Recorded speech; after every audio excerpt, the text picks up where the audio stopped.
Hello friends, welcome to the channel. Friends, इस video में बात करने वाले हैं यील्ड स्ट्रेंथ के बारे में। क्योंकि आपको पता है कि प्रीवियस वीडियो में हमने बात कर लिया था स्ट्रेस स्ट्रेन डायग्राम के बारे में, और उसमें मैंने अल्टीमेट टेंसाइल स्ट्रेंथ के बारे में बात किया था और इलोंगेशन के बारे में बात किया था। बट उसका एक और पार्ट है यील्ड स्ट्रेंथ। अगर ये मैं बात कर लेता हूँ तो ऑलमोस्ट अपना जो टॉपिक है वो कंप्लीट हो जाएगा। तो बने रहेगा हमारे साथ इस इंटरेस्टिंग टॉपिक में। और फ्रेंड्स, वीडियो के लास्ट में आपको बताऊंगा मैं एक न्यूमेरिकल बताऊंगा, ठीक है ना। वो न्यूमेरिकल बहुत ईजी है और वो न्यूमेरिकल से आप प्रैक्टिस कर सकते हैं, ठीक है। वो आपके लिए फ़ायदेमंद है, तो इसलिए मैं आपको बता रहा हूँ कि वीडियो आप लास्ट तक देखिएगा। मैं आपको स्टेप बाय स्टेप बताने वाला हूँ। चलिए वीडियो में आगे बढ़ते हैं और शुरू करते हैं। फ्रेंड्स, यहाँ पे देखेंगे हम यील्ड स्ट्रेंथ की बात कर रहे हैं चूँकि, ठीक है ना। तो यील्ड स्ट्रेंथ की अगर हम बात करते हैं तो यहाँ पे मैंने प्रीवियस वीडियो में बात किया था ऐसे 106 ग्रेड बी, यानी कि एक पाइपिंग मटेरियल है जिसके बारे में हमने बात किया था।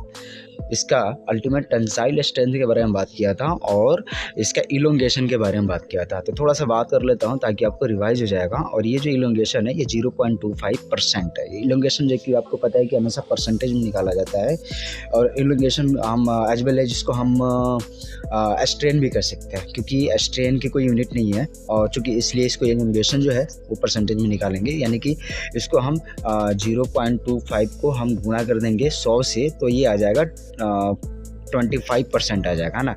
तो हम कह सकते हैं कि इलोंगेशन जो है 25% है। वही अगर बात करता हूँ मैं स्ट्रेस की, तो स्ट्रेस की ये जो वर्टिकल लाइन है ये जा रही है ऊपर, और ये एमपीए में होती है। एमपीए केएसआई में, तो यहाँ पे जो ऑलमोस्ट अपना ये 415 ही आएगा, ठीक है। तो अगर हम देखते हैं ये इसमें सेक्शन 2 पार्ट ए में हम देखना चाहें तो देख सकते हैं अपना ऐसे 106 ग्रेड बी का जो मैकेनिकल प्रॉपर्टीज़ है उसमें क्या है, तो उसका डिटेल वहाँ पे आपको देखने को मिल जाएगा कि उसका टेंसाइल स्ट्रेंथ कितना आएगा, उसका जो स्ट्रेस कितना होना चाहिए, है ना। स्ट्रेस अगर उसमें दिया है 415 एमपीए दिया हुआ है, इसमें 60 के ऐसा ही होता है। वही बात करूँ इलोंगेशन, तो इलोंगेशन का स्टैंडर्ड वहीं पे दिया हुआ है 25% दिया हुआ है, ठीक है। तो ये सारी चीज़ें वहाँ पर दी गई हैं। तो चलिए हम आगे बढ़ते वीडियो में। आज का जो अपना रियल जो टॉपिक है वो है यील्ड स्ट्रेंथ। अभी देखिए मैंने ये बीपीवीसी सेक्शन 2 पार्ट ए मैंने ओपन करके रखा है पहले से। तो यहाँ पे आप देख सकते हैं मटेरियल आपके सामने जो है, यहाँ पे ये मटेरियल है SA106 तो एक ही बात है। तो ये ग्रेड बी का मटेरियल है चुकी। तो यहाँ पे आप देखेंगे कि मैं आपको नीचे दिखाता हूँ। यहाँ पे देखिएगा आप टेबल नंबर 2 में, ठीक है ना। तो टेबल नंबर 2 में जब आप देखोगे तो जैसे कि पिछला वीडियो जो बताया था ग्रेड बी के लिए, उसमें जो आपका टेंसाइल स्ट्रेंथ है वो 60 KSI या 415 एमपीए कहते हैं, ठीक है। तो यहाँ पे मैंने आपको बताया था ये टेंसाइल स्ट्रेंथ है, ठीक है ना। तो ये ग्रेड बी के लिए है, और वही एलोंगेशन की बात मैंने किया था 25% था, ठीक है ना। तो आज मैं बात करने वाला हूँ यील्ड स्ट्रेंथ की, ठीक है ना। तो यील्ड स्ट्रेंथ कितनी होगी, तो यील्ड स्ट्रेंथ जो अपना ग्रेड बी मटेरियल की है ना, तो 35 KSI 240 एमपीए, यानी कि यील्ड स्ट्रेंथ अपना 240 एमपीए होगा, ठीक है। और इसके इलोंगेशन भी आपको साथ में बताऊंगा। तो चलिए वीडियो में आगे बढ़ते हैं। मैंने आपको दिखाने के लिए सेक्शन 2 मैंने ओपन करके रखा हूँ, ठीक है। तो चलिए मैं वीडियो में आगे बढ़ता हूँ, और यहाँ पे देखिएगा मैं आपको दिखाता हूँ मटेरियल टेस्ट सर्टिफिकेट आपको दिखा रहा हूँ, ठीक है। यहाँ पे आप देख लीजिए, यहाँ पे ये मटेरियल है A06 ग्रेड बी का है, और ये सिमलेस स्टील पाइप है, ये 6 इंची का है, शेड्यूल 40 का है, और यहाँ पे देखेंगे 5000 kg का है इसका वेट जो है। ये केमिकल एनालिसिस दी गई है, हमको केमिकल एनालिसिस बाद में देखेंगे, पहले हम देखेंगे मैकेनिकल प्रॉपर्टीज़। तो फ्रेंड यहाँ पे आप देखिएगा कि यील्ड स्ट्रेंथ जो है ना, यहाँ पे वो 248 एमपीए, यानी कि ये टेस्टिंग करने के बाद से 248 एमपीए आया। लेकिन इसका कोर्स में मैंने सेक्शन 2 पार्ट ए में दिखाया था आपको 240 एमपीए के बराबर या इससे ऊपर होना चाहिए, ऐसा वहाँ पे लिखा हुआ है। तो हमारा ये 240 हमारा तो नॉर्मल है, लेकिन हमने टेस्ट करने के बाद से हमारा जो एक्चुअल वैल्यू जो आया ये 248 एमपीए है, यानी कि ये जो मटेरियल है एक्सेप्टेड है, ठीक है ना।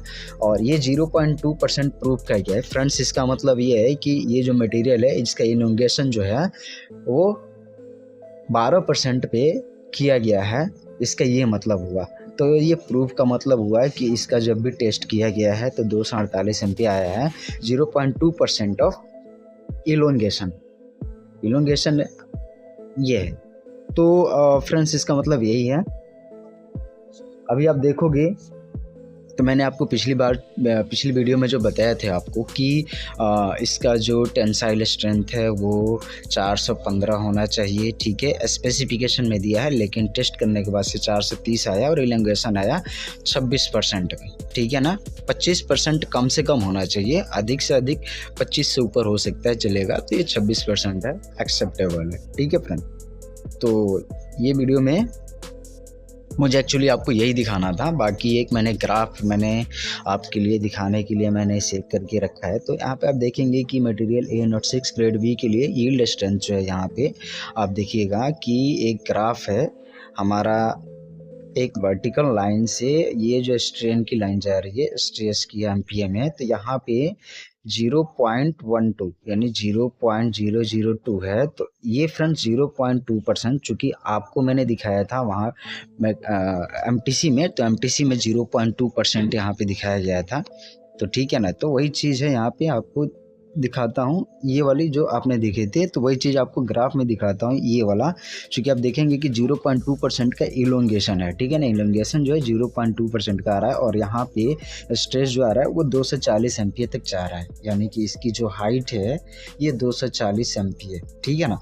और ये मटेरियल, चूँकि ये आपको पता होगा कि ये जो मटेरियल इस पर लोड देने के बाद से ये धीरे धीरे प्लास्टिक रीजन में था, और इसके बाद से जहाँ से ये बेंड होना चालू हुआ, यानी कि ये पॉइंट है जहाँ से ये बेंड होना चालू हो रहा है, ठीक है ना। तो जहाँ से बेंड होना चालू हो रहा है ना, तो यही पॉइंट है यील्ड स्ट्रेंथ का, यानी 240 एमपीए पे ये बेंड हो रहा है, ठीक है ना।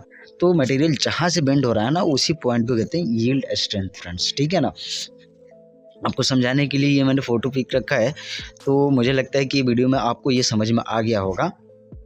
अभी यहाँ पे आपको मैंने लास्ट में आपको बताता हूँ कि एक न्यूमेरिकल यानी कि यील्ड स्ट्रेंथ पे ही न्यूमेरिकल आपको बताऊँगा कि कैसे सॉल्व किए जाते हैं, बहुत मज़ा आने वाला है।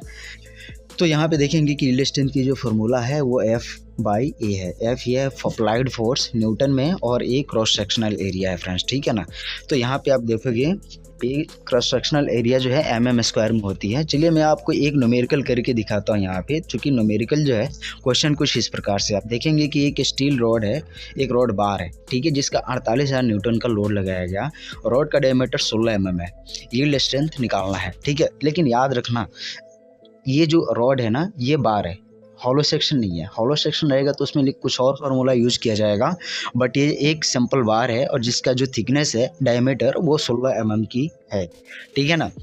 तो हमको इसको कितना यील्ड स्ट्रेंथ इस पर लोड लग रहा है वो निकालना है। तो चलिए आगे बढ़ते हैं, और स्टेप 1 में देखो क्या करना है। चूँकि ये बार है, पहले मैंने बताया था आपको कि ये बार है, हॉलो सेक्शन नहीं है, पाइप नहीं है, है ना। एक बार है, डंडा जैसा एक का रॉड है, सरिया है, समझ लो, एक सरिया होता है ना, सरिया है, और सरिया का जो थिकनेस है वो है 16 mm। अब इसमें कौन सा फार्मूला अप्लाई करेंगे? स्टेप 1 में देखो, इसका क्रॉस सेक्शनल एरिया हम निकाल लेते हैं फर्स्ट ऑफ ऑल, ठीक है। तो एरिया बराबर क्या हो जाए, πd² हो जाएगा। तो पाई की वैल्यू यहाँ पे पुट कर दो, और अपना डी की वैल्यू जो है वो 16 है, 16 का स्क्वायर कर दो, डिवाइड बाई 4 कर दो। जब ये तुम करते हो तो यहाँ पे नीचे जो आपका वैल्यू जो आएगा ना, वो 200.96 mm² आ जाएगा, जब इसको फाइनली आप सॉल्व करोगे, ठीक है ना। तो जब ये 200.96 mm² आ जाएगा, तो नेक्स्ट स्टेप में क्या करोगे कि यहाँ पे फार्मूला पुट करोगे। फार्मूला क्या होगा? फार्मूला ये होगा, देखो, ये F/A होगा, है ना। तो F जो आपका ऑलरेडी इसमें दिया रखा है, ठीक है, और ये तो आपने क्रॉस सेक्शनल एरिया निकाल ही लिया, ठीक है। तो फार्मूला में पुट करो, आंसर मिल जाएगी। अभी देखो फार्मूला में वैल्यू डालो। अब यहाँ पे क्या करते हैं, यहाँ पे F/A ये फार्मूला होता है, ठीक है ना, अप्लाइड फोर्स न्यूटन में, और ये क्रॉस सेक्शनल एरिया। तो ये अप्लाइड फोर्स है जो कि क्वेश्चन में दिया हुआ था 48,000। अभी ये जो है नीचे दिया है डिवाइड बाई, ये क्रॉस सेक्शनल एरिया हमने निकाला था, ठीक है ना, तो ये निकाला था। अभी इसको डिवाइड करके फाइनली जब निकालोगे ना, तो N/mm² इसका है, ठीक है। अभी देखो यहाँ पे मैं दिखाता हूँ, 48,000 जो था अपना, अभी 200.96 mm² आ गया क्रॉस सेक्शनल एरिया। अब यहाँ पे 48,000 न्यूटन का फोर्स लग रहा था, ठीक है ना। तो 48,000 न्यूटन का फोर्स लग रहा था, और ये mm², ठीक है। तो अभी देखो यार, अब ये N और mm², ठीक है ना। अभी इसको डिवाइड करो, डिवाइड अगर कर देते हो तो फाइनली हमारा आंसर ये निकल के आ जाएगा, ठीक है। और ये N divide by m square हो गया, ठीक है ना। तो ये यूनिट जो है ये भी डिवाइड हो गया। तो डिवाइड करने के बाद सीखना है, चूंकि हमको एक जानकारी पता होना चाहिए कि फ्रेंड्स कि एक एन एम स्क्वायर क्या होता है, 1 एम्पियर होता है, ठीक है ना। तो सिंपल हमारा जो आंसर इतना आया ना, तो हम इसको सिंपल लिख सकते हैं 238.8 एम्पियर भी लिख सकते हैं एम स्क्वायर के बदले, क्योंकि 1n/mm स्क्वायर में 1 एम्पियर होता है। तो हम सिंपल इतना लिख सकते हैं, यहाँ पे एम्पियर लिख सकते हैं, कोई इशू नहीं है, ठीक है ना। क्योंकि हम इसके बदले हम एम्पियर भी लिख सकते हैं, ठीक है। तो इस वीडियो में इतना ही। वीडियो कैसा लगा मुझे बताइएगा। मिलते हैं आपसे एक इंटरेस्टिंग वीडियो में, और ये वीडियो देखने के लिए आपका थैंक यू सो मच।